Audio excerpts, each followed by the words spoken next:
Good morning students. तो इसके पहले हम लोग टीचिंग मेथड में कई सारे मेथड पढ़ चुके हैं। जैसे कि हम लोगों ने पढ़ा इसके पहले आगमन और निगमन मेथड, आगमन और निगमन विधि पढ़ा है। इसके बाद हम लोगों ने पढ़ा संश्लेषण विश्लेषण विधि, संश्लेषण और विश्लेषण विधि।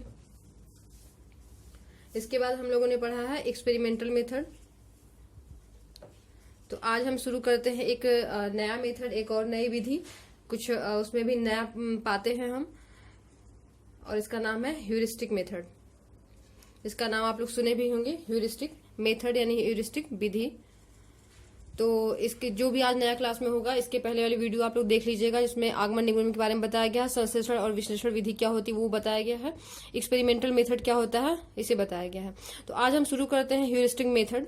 ह्यूरिस्टिक मेथड यानी इसको हिंदी में कहते हैं अन्वेषण, इसको हिंदी में बोलते हैं अन्वेषण, या तो इसे खोज विधि भी बोलते हैं, खोज विधि, अन्वेषण या खोज विधि। अब इसके नाम से ही आपको स्पष्ट हो रहा है, अन्वेषण यानी कि खोजना, अन्वेषण मतलब भी होता है खोज करना, और खोजना यानी कि जब हम कोई चीज खोजते हैं, कोई कुछ नया पाते हैं, ठीक है। तो और इसकी शुरुआत यानी इसकी जन्मदाता कहा जाए, इसके प्रवर्तक कौन है, ये जो काफी इम्पोर्टेंट है, अक्सर एग्जाम में पूछ चुका है, आर्मस्ट्रांग है, और इनका नाम पूरा है एडवर्ड हेनरी आर्मस्ट्रांग। इनका पूरा नाम है एडवर्ड हेनरी। अगर आप लोग को इम्पोर्टेंट लगता है तो आप लोग नोट भी करते रहिएगा, नोट करते जाइएगा, ठीक है। इनका पूरा नाम एडवर्ड हेनरी है, और इनको ऐसे आर्मस्ट्रांग के नाम से काफी फेमस है। पूछता है कि अन्वेषण विधि अथवा खोज विधि या फिर ह्यूरिस्टिक मेथड के जन्मदाता कौन है, या फिर कौन इनको खोजा है, तो ये है आर्मस्ट्रांग है। पूरा नाम अक्सर नहीं पूछता है, ऐसे ही पूछ लेता है आर्मस्ट्रांग, या फिर विधियों का नाम पूछ लेता है, ठीक है। तो हम शुरू करते हैं यहाँ पे, मतलब ये जो खोज विधि है या ह्यूरिस्टिक मेथड है, ये आया कहाँ से, या फिर हमारे साइंस में, या फिर मैथ में, या फिर और किस सब्जेक्ट में है, ठीक है। तो ये जो आर्मस्ट्रांग है, ये लंदन में पढ़ते थे, ये लंदन में पढ़ाई करते थे, फिर वहां पे एक प्रोफेसर हुए एक कॉलेज के, और वो भी कॉलेज के हुए, मतलब सब्जेक्ट इनका था रसायन विज्ञान।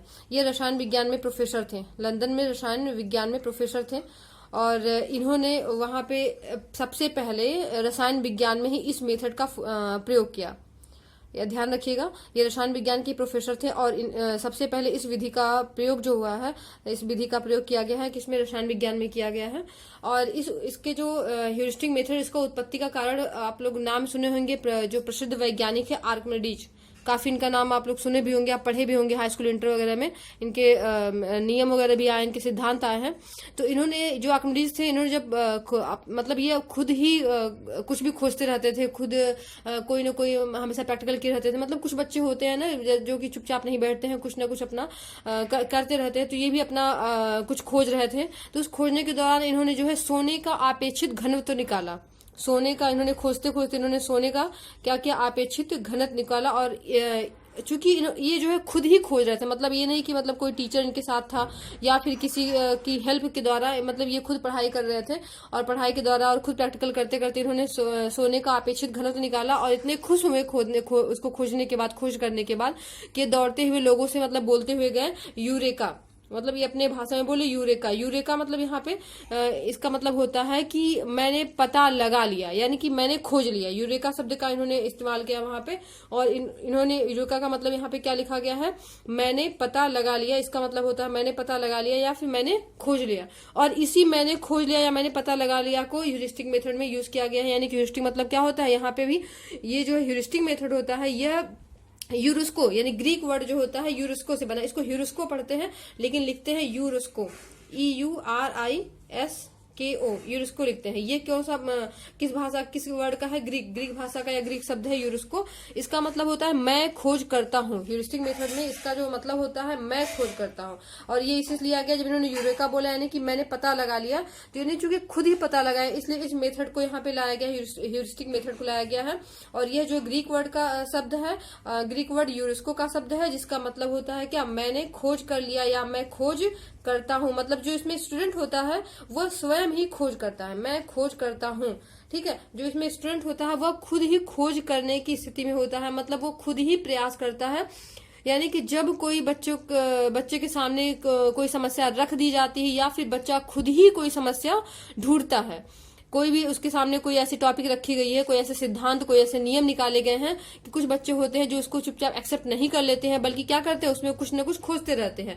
तो जब बच्चा खुद ही खोज की भूमिका में होता है, मतलब खुद ही उस समस्या को ढूंढता है और समस्या के ढूंढने के बाद उसके समाधान के लिए क्या करता है, नए नए प्रयोग करता है, उसकी खोज करता है, स्वयं चिंतन करता है, तर्क करता है, इसके साथ साथ क्या कल्पना करता है, और फिर उसके बाद उसकी समस्या का समाधान निकालता है, तो उसे कौन सी विधि कहते हैं, ह्यूरिस्टिक मेथड कहते हैं। यानी कि बच्चा इसमें स्वयं ही खोज की भूमिका में होता है, चिंतन खुद ही करता है, स्वयं ही अध्ययन करता है।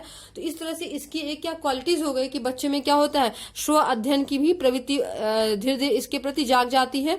मतलब ये इस अगर मेथड से हम बच्चे को पढ़ा रहे हैं तो बच्चा जो है स्वयं अध्ययन के लिए क्या हो जाएगा, उत्सुक हो जाएगा। साथ साथ ही उसमें क्या चिंतन की प्रवृत्ति होगी, वो खुद ही चिंतन करना चाहेगा कि इसके द्वारा और कौन सी चीजें आ सकती हैं, और इसके साथ साथ उसमें कल्पना करने की क्षमता होगी। मतलब वो नए नए कल्पना करेगा कि हो सकता है कुछ और भी अच्छा हो जाए, या हो सकता है कुछ उससे डिफरेंट भी हो जाए। ठीक है, यानी कि बच्चा इसमें क्या होता है, स्वयं ज्ञान का निर्माण करता है। बच्चा क्या करता है, स्वयं ही ज्ञान का निर्माण करता है। मतलब कि इसमें जो टीचर होता है बच्चे को क्या करता है, एक ट्रेनिंग देता है, ट्रेनिंग यानी कि प्रशिक्षण की भूमिका में रखता है। तो यानी कि इस विधि के अंतर्गत अगर देखा जाए तो ह्यूरिस्टिक मेथड में सबसे पहला हमारा पॉइंट क्या जाएगा, यानी कि बच्चा क्या होता है, इसमें खुद ही एक प्रशिक्षक की भूमिका में होता है। यानी कि यहाँ पे क्या होता है, सबसे इंपॉर्टेंट क्या होता है, प्रशिक्षण होता है। सबसे इंपॉर्टेंट अगर पूछा जाता है कि ह्यूरिस्टिक मेथड में सबसे इंपॉर्टेंट क्या है, तो प्रशिक्षण है। और यानी कि ज्ञान को जो है वो सेकंड वे में रखते हैं। यानी कि यहाँ पे जो ज्ञान होता है, यानी जो हम पढ़ते हैं या रट लेते हैं या याद कर लेते हैं, या फिर कोई हमें बता दिया उसको हम सुन के समझ लेते हैं, तो क्या होता है, इसको उन्होंने सेकंड में रखा है। यानी कि फर्स्ट इसमें भूमिका क्या होती है, प्रशिक्षण की भूमिका होती है। इतना क्लियर हुआ। इसके साथ साथ ही बच्चा जो है स्वयं ही क्या होता है, ऑब्जर्वेशन की स्थिति में होता है। ऑब्जर्व मतलब कि निरीक्षण, यानी कि उसमें क्या होता है, निरीक्षण शक्ति की भी का विकास हो जाता है। यानी कि वो स्वयं ही निरीक्षण, यानी कि अगर किसी बच्चे को हम कोई समस्या देते हैं तो क्या करता है, जब वो जानता है कि इसका सोल्यूशन हमें ही ढूंढना है, तो क्या करता है, उसको बहुत अच्छे से देखता है, उसको समझता है, उसकी कल्पना करता है, चिंतन करता है, तर्क करता है, उसके बाद उसके समाधान पे पहुंचता है। यानी कि उसमें इस तरह से क्या होता है, निरीक्षण शक्ति का विकास होता है। और इसके साथ साथ ही उसमें क्या होता है, परिश्रम करने की भी आदत होती है। मतलब वो परिश्रम की ओर जो है आगे बढ़ता है। आत्मनिर्भरता, उसके साथ साथ इसमें आत्मनिर्भरता, यानी कि अगर बच्चों ऐसा नहीं होगा कि वो उसने डिग्री ले लिया या बहुत कुछ पढ़ लिया तो उसे फिर किसी भी मतलब जॉब की जरूरत है। अगर उसमें जो है ह्यूरिस्टिक मेथड से अच्छे से पढ़ाई किया है, या उसमें इस तरह का की लगन है, वो चिंतन कर सकता है, कल्पना कर सकता है, या खुद से ही कुछ कर सकता है, तो वो उसमें जो है कुछ खोजने की जरूरत नहीं पड़ेगी। मतलब वो आत्मनिर्भर हो सकता है, मतलब वो खुद के लिए कुछ न कुछ मैनेज कर सकता है। ठीक है, यानी कि बच्चे से अपेक्षा की जाती है कि वो स्वयं समस्या को ढूंढें और स्वयं ही उसमें संबंधित जो सच्चाई होता है उसका अन्वेषण करें।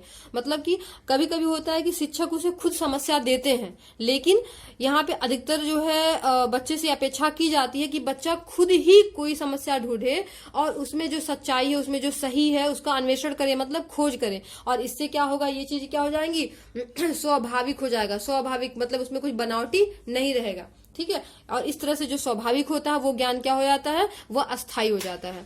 ठीक, इसमें सबसे इंपॉर्टेंट चीज आता है, बहुत ही काफी इंपॉर्टेंट है कि यह जो है इससे जो निकलते तथ्य हैं, जो भी इससे ज्ञान प्राप्त होता है बच्चे को, वो क्या होता है, फॉर्मेटिव और इनफॉर्मेशनल नहीं होता है। फॉर्मेटिव अब क्या होता है और इनफॉर्मेशनल क्या होता है। फॉर्मेटिव आप इसका नाम सुने होंगे मूल्यांकन में, आपने ध्यान दिया होगा, फॉर्मेटिव और समेटिव दो टाइप से मूल्यांकन होते हैं। ठीक है, इसको हम और डीपली बताएंगे, लेकिन यहाँ पे आप थोड़ा समझ लीजिए कि यह जो है इससे जो तथ्य हमें प्राप्त, इससे जो ज्ञान प्राप्त होता है वो क्या होता है, फॉर्मेटिव और इनफॉर्मेशनल नहीं होता है। अब इसका मतलब हम बता रहे हैं इनफॉर्मेशनल मतलब क्या होता है, सूचना देने योग्य या सूचनात्मक। हिंदी में से क्या बोलते हैं, सूचनात्मक।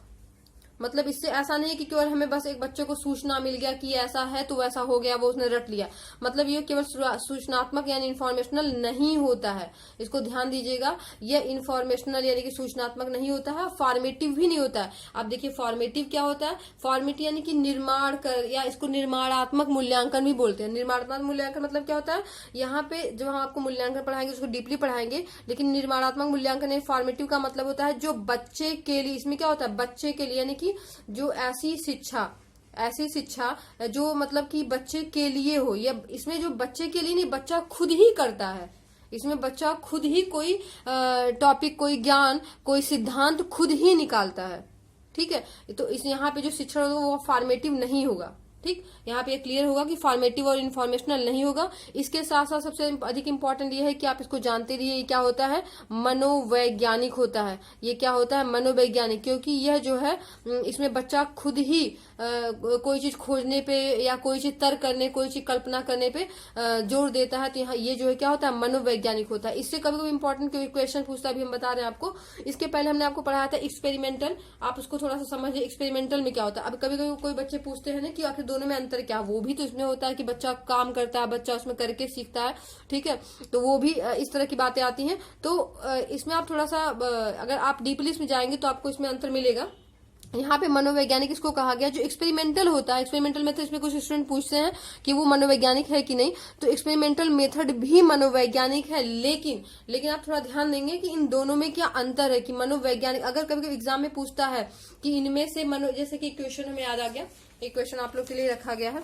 तो जैसे कि यहाँ पे देखिए, यहाँ है कि निम्न में से विज्ञान शिक्षण की अमनोवैज्ञानिक विधि है। अमनोवैज्ञानिक कहा है, ठीक है, मनोवैज्ञानिक अमनोवैज्ञानिक। तो अमनोवैज्ञानिक है, तो आप तो क्लियरली अगर आप सभी मेथड के बारे में पढ़ें तो आप समझ जाएंगे। जैसे कि प्रयोगशाला विधि हुआ, प्रोजेक्ट विधि हुआ, अन्वेषण विधि हुआ। आप अन्वेषण पढ़ रहे हैं, प्रयोगशाला आप पढ़ चुके हैं। प्रोजेक्ट यानी जो प्रोजेक्ट बनाते हैं, जो जिसमें बच्चे जो है नए नए चीजों का निर्माण करते हैं, जो बच्चों को दिया जाता है घर से बना के लाने के लिए। ठीक है, तो कभी कभी क्या होता है, बच्चे खुद से बना लेते हैं या फिर घर वाले बनाते हैं, लेकिन फिर भी बच्चे अपना कुछ ना कुछ दिमाग लगाते हैं। तो यानी उसके व्याख्यान विधि के तुलना में ये जो है मनोवैज्ञानिक हुआ। लेकिन यहाँ व्याख्यान विधि क्या हुआ, पूरी तरह से अमनोवैज्ञानिक हुआ। लेकिन अगर यही ऑप्शन दे देता है कि व्याख्यान विधि नहीं होता है, और यहाँ पे क्या होता है, मनोवैज्ञानिक, अमनोवैज्ञानिक नहीं होता है। यहाँ पे केवल पूछता है कि मनोवैज्ञानिक विधि है, अन्वेषण देता है, प्रयोगशाला विधि देता है। ठीक है, और इसकी जगह जो है प्रोजेक्ट विधि देता है। ठीक है, या फिर कोई और इसके साथ और भी कोई छोड़, या इनमें से कोई नहीं करता है, या इनमें से सभी नहीं, इनमें से कोई नहीं करता है। चौथा अगर हो जाता है इनमें से कोई नहीं। ठीक है, इनमें से कोई नहीं। तो यहाँ पे जो अन्वेषण विधि है वो सबसे इसको प्रियोरिटी मिलती है, फर्स्ट मिलता है कि ये मनोवैज्ञानिक होगा। मतलब तुलना में हम ये बिल्कुल नहीं कह रहे हैं कि ये सब सारी जो इसके अलावा जो दोनों विधियां हैं वो मनोवैज्ञानिक नहीं है, ये मनोवैज्ञानिक है। लेकिन अगर ऐसे ऑप्शन देता है कि चौथा ऑप्शन देता है इनमें से कोई नहीं, तो यहाँ पे अन्वेषण विधि होगा मनोवैज्ञानिक। लेकिन अगर देता है कि इनमें से सभी, अगर सभी की बात करता है तो अन्वेषण विधि भी मनोवैज्ञानिक है, प्रयोगशाला विधि भी मनोवैज्ञानिक है, मनोवैज्ञानिक है, और प्रोजेक्ट विधि भी मनोवैज्ञानिक है। इतना क्लियर हुआ। ठीक है, अब देखिए थोड़ा सा आप डिफिनेशन देख लीजिए इसका, जो आर्मस्ट्रांग ने दिया है ह्यूरिस्टिक मेथड का, कि यह शिक्षण की एक ऐसी विधि है जिसमें जहां तक संभव हो सके छात्रों को एक अनुसंधानकर्ता के रूप में, अनुसंधानकर्ता मतलब रिसर्चर जो होते हैं, रिसर्चर यानी कि जो एक खोज की भूमिका में होते हैं, रिसर्चर के रूप में बनना पड़ता है। इस विधि में छात्रों को बताया नहीं जाता, ये स्वयं ही खोज करते हैं। इसका मतलब समझे, यानी कि ये शिक्षण की एक ऐसी विधि होती है जिसमें जहां तक संभव हो छात्रों को अनुसंधानकर्ता के रूप में बनना पड़ता है। जो छात्र होता है वो अनुसंधानकर्ता के रूप में होता है, और इस विधि में छात्रों को बताया नहीं जाता है। मतलब छात्रों को हम किसी प्रकार की कोई बात नहीं बताएंगे या किसी तरह कोई हेल्प नहीं करते हैं, बल्कि छात्रों को समस्या दे देते हैं। और कभी कभी क्या होता है कि हम समस्या भी नहीं देते हैं, बालक खुद ही समस्या खोजता है, कोई भी टॉपिक है उसमें समस्या खोजता है और उसका फिर उसका जो है निदान करता है, या उसको फिर उसका समाधान ढूंढ लेता है, स्वयं खोज करता है। यहाँ पे बालक क्या होता है, स्वयं खोज करता है। अब देखिए अनुसंधानकर्ता से ही हम आपको अंतर बताएंगे इसमें और एक्सपेरिमेंटल मेथड में, जो हम लोग कल इसके पहले पढ़े हैं। देखिए एक्सपेरिमेंटल मेथड में क्या होता है,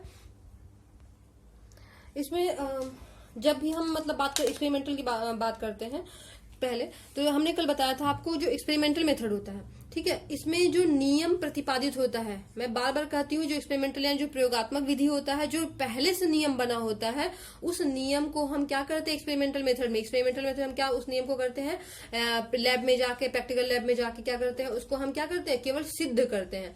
क्या करते हैं, उसको प्रूफ करते हैं, मतलब अपना प्रैक्टिकल करके उसको जैसे भी लैब में ले आते हैं, उसको जो भी हमें करना होता है उसके द्वारा हम उसको सिद्ध करते हैं केवल। कि सिद्ध मतलब कि ये सही है कि नहीं, ठीक है।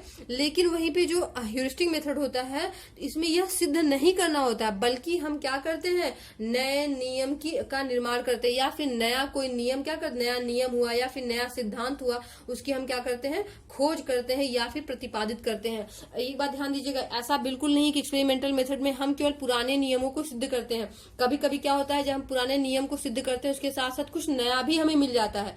तो ये ध्यान रखिएगा, इसमें नया भी मिल सकता है, लेकिन साथ में सबसे मेन क्या है, जो पुराने नियम है उसको हम प्रूफ करते हैं। नया मिल सकता है, लेकिन ह्यूरिस्टिक में क्या होता है, कंफर्म होता है कि जब तक कोई नया नियम या नया खोज या नया सिद्धांत नहीं मिलेगा वो ह्यूरिस्टिक मेथड नहीं होगा। कुछ ना कुछ हम इसमें नया खोजते हैं, ठीक। इसीलिए इसको क्या बोला है कि इसमें जो स्ट्रेंथ होता है वो क्या होता है, रिसर्चर के रूप में होता है, और लेकिन इसमें क्या होता है, एक साइंटिस्ट की भूमिका में होता है, ठीक है। अब साइंटिस्ट का मतलब ये नहीं है कि वो जो है क्या कोई नया चीज नहीं खोज सकता, लेकिन प्रतिपादित करता है, प्रूफ करता है लैब में, ठीक है, साइंटिस्ट का काम ये होता है। लेकिन जो रिसर्चर होता है वो हमेशा क्या, रिसर्चर मतलब ही क्या होता है, जो खोजी हुई चीज है उस पर क्या करता है, बार बार बार बार उसको क्या करता है, खोज करता है, नई चीजों को लाता है।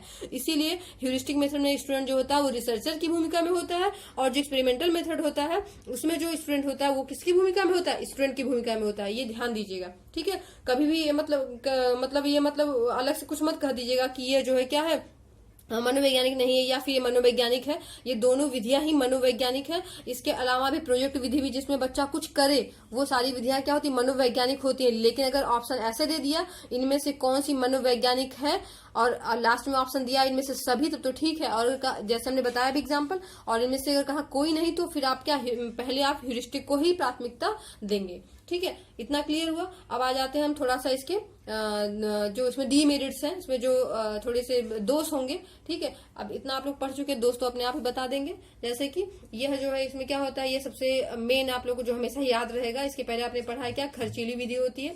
खर्चीली विधि तो होगी क्योंकि ह्यूरिस्टिक मतलब यहाँ पे खोज कर रहा है, खोज करने के लिए वो सारी चीजें होनी चाहिए उसके पास, ठीक है। समस्या होना चाहिए, समस्या के जो समाधान के लिए जो सारी चीजें लगती हैं उसके वो सब सारी चीजें होनी चाहिए, उस तरह का इन्वायरमेंट होना चाहिए, उस तरह के लोग होने चाहिए, ठीक है। तो यहाँ पे क्या हो गई, खर्चीली विधि हो गई। और ये निम्न कक्षाओं के लिए नहीं हो सकती है, क्योंकि निम्न कक्षाएं में बच्चा जो है उस तरह का एनवायरनमेंट नहीं मिलेगा। सारी सुविधाएं जैसे कि प्रयोगशाला तो ठीक है, उसके साथ साथ इसमें क्या पुस्तकालय वगैरह की व्यवस्था होनी चाहिए, जिससे बच्चा पढ़ेगा तभी तो कुछ जानेगा, कुछ नई चीज के बारे में जानेगा या नई चीज खोजने की कोशिश करेगा। इसलिए यहाँ पे सारी चीजें नहीं, यानी कि निम्न कक्षाओं के लिए नहीं हो सकता है। और साथ में ये मंद जो बालक होते हैं, मंद बुद्धि के जो बालक होते हैं उनके लिए भी नहीं हो सकता, क्योंकि मंद बुद्धि के बालक है तो वो जो कल्पना करने या तर्क करने या चिंतन करने की जो क्षमता होती है उनमें थोड़ा कम डेवलप होता है। इसलिए मंद जो बुद्धि के बालक है उनके लिए नहीं हो सकता। ये ध्यान दीजिएगा, इसके क्या है, दोष है। और साथ में ये जो है कभी कभी क्या होता है, बच्चा जब इतने सारी रिसर्च करता जाता है तो लास्ट में जब उसको निष्कर्ष क्या होता है, कभी कभी गलत मिल जाता है या फिर वो असफल हो जाता है, तो क्या उसको मानसिक रूप से दिक्कत होती है, प्रॉब्लम हो, चिड़चिड़ा हो जाता है कि मतलब मुझे कुछ आता ही नहीं है, मैं कुछ कर ही नहीं सकता हूँ। अगर बच्चा थोड़ा सा मतलब साहसी नहीं है तो वो बहुत जल्दी निराश हो जाता है, तो ये भी इसकी कमी है। और साथ में ये सभी सब्जेक्ट में हम नहीं लागू कर सकते या सभी टॉपिक पर हम जो है क्या ह्यूरिस्टिक मेथड का यूज नहीं कर सकते हैं, ठीक। और इसके साथ साथ ये क्या है, धीमी गति। इसमें जो है इसकी जो गति होती है काफी धीमी। जरूरी नहीं कि हम जो कुछ खोज रहे हैं वो आज ही मिल जाए, कल ही मिल जाए, 1 महीने 1 साल 2 साल भी लग सकते हैं जो हम खोज रहे हैं, जो हम खोजना चाहते हैं। यानी कि इसकी गति क्या होती है, इसमें धीमी गति होती है, ठीक है। तो ये सारी चीजें क्लियर हो गई इसमें, जो यानी कि जो ह्यूरिस्टिक मेथड होता है, यानी ये जो ग्रीक वर्ड का क्या, ग्रीक वर्ड के यूरिस्को से बना है। इसका मतलब होता है क्या, इसमें जो स्टूडेंट होता है वह खोज करने की भूमिका में होता है। वो कहता है क्या, मैं क्या करता हूँ, खोज करता हूँ। और एक बात और, सबसे पहले इसका जो है प्रयोग करने की बात अगर की जाती है कि सबसे पहले इसका प्रयोग किसमें किया गया है, मतलब ऐसे आमतौर पे ऐसे तो इसका स्टार्टिंग तो आर्मस्ट्रांग ने किया था, रसायन विज्ञान से किया था जब इन्होंने, क्योंकि ये रसायन विज्ञान के ही जो है क्या थे, प्रोफेसर थे। लेकिन ऐसे जब शिक्षण प्रक्रिया में कहा गया तो इसमें इसका प्रयोग किसमें किया गया था, गणित में किया गया था, ठीक है। इसमें जो है गणित, लेकिन इन्होंने जब कहा गया, जब यानी आर्मस्ट्रांग ने जब इसको खोजा था, उन्होंने इसका प्रयोग किया था किसमें, रसायन विज्ञान, क्योंकि रसायन विज्ञान के क्या थे, प्रोफेसर थे, ठीक है। इसमें निरीक्षण शक्ति का विकास होता है, ठीक है, यानी ऑब्जर्वेशन का। बच्चा स्वयं जो है ज्ञान का निर्माण करता है, ठीक, इसके साथ ही इसमें चिंतन शक्ति का, चिंतन स्तर का ज्ञान कराता है। ध्यान दीजिएगा, आपने जो स्तर पढ़ा था, लेवल पढ़ा था, मैंने पढ़ाया था आपको लेवल, टीचिंग का 3 लेवल पढ़ाया था। याद करिएगा कौन कौन से थे इसमें। एक था स्मृति लेवल था, सेकंड था अवबोध यानी अंडरस्टैंडिंग, थर्ड था क्या, चिंतन स्तर। ध्यान दीजिएगा। अब देखिए स्तर की बात फिर आ गई। अगर एग्जाम में कोई पूछता है कि जो ह्यूरिस्टिक मेथड है निम्न में से किन स्तर के अंतर्गत आएगा, निम्न में से किन स्तर मतलब स्मृति स्तर या फिर अवबोध स्तर या फिर चिंतन स्तर, तो कौन सा स्तर आएगा इसमें, चिंतन स्तर, रिफ्लेक्शन जिसे कहते हैं, रिफ्लेक्टिव, ठीक है, रिफ्लेक्टिव थिंकिंग यानी चिंतन स्तर, यानी कि ये जो ह्यूरिस्टिक मेथड है वो किसमें आएगा, चिंतन स्तर के अंतर्गत आएगा। इसके साथ साथ बच्चा जो है इसमें क्या परिश्रमी हो जाता है, इसमें परिश्रम करने की आदत होती है, बच्चे आत्मनिर्भरता आती है बच्चों में, ठीक है। इसके साथ साथ इसमें जो है बच्चा स्वतंत्र रूप से कोई काम कर पाता है। और यह क्या होता है, मनोवैज्ञानिक विधि होती है। इसमें बच्चा स्टूडेंट जो होता है वो किस भूमिका में होता है, रिसर्चर की भूमिका में होता है, ठीक है। यह जो है यह भी उसकी एक्सपेरिमेंटल की तरह से क्या होता है, करके सीखने का सिद्धांत होता है, करके सीखने पर बल देता है। एक स्टूडेंट थी हमारी है जो उन्होंने मतलब कहा था कि मैम इसमें क्या जो है सेम हो सकता है, यानी कि ह्यूरिस्टिक मेथड में और एक्सपेरिमेंटल मेथड में। तो आपको क्लियर हो गया होगा कि ये भी मनोवैज्ञानिक विधि है। पहला तो यही है, इसमें क्या सेम है, ठीक है।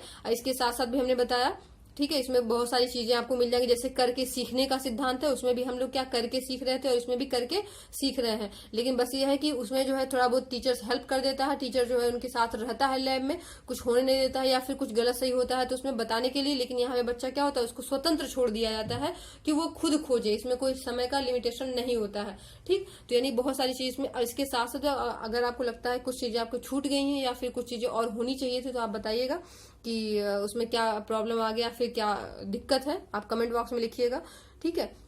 तो सारी चीजें क्लियर हो गई हैं आपकी। और इसके साथ आप लोग पढ़ते रहिए, आगे भी जो आपको तैयारी में प्रॉब्लम होगी आप बताइएगा। आपको इसके अगला टॉपिक क्या पढ़नी है, क्या प्रॉब्लम्स है, उस टॉपिक के बारे में बताइएगा, क्योंकि एक साथ सारे टॉपिक हम पढ़ा नहीं सकते हैं। लेकिन हाँ, आपकी जो टॉपिक्स आएंगे फिर धीरे धीरे उसको हम अगले वीडियो अपने लाने की कोशिश करेंगे। Okay, thank you.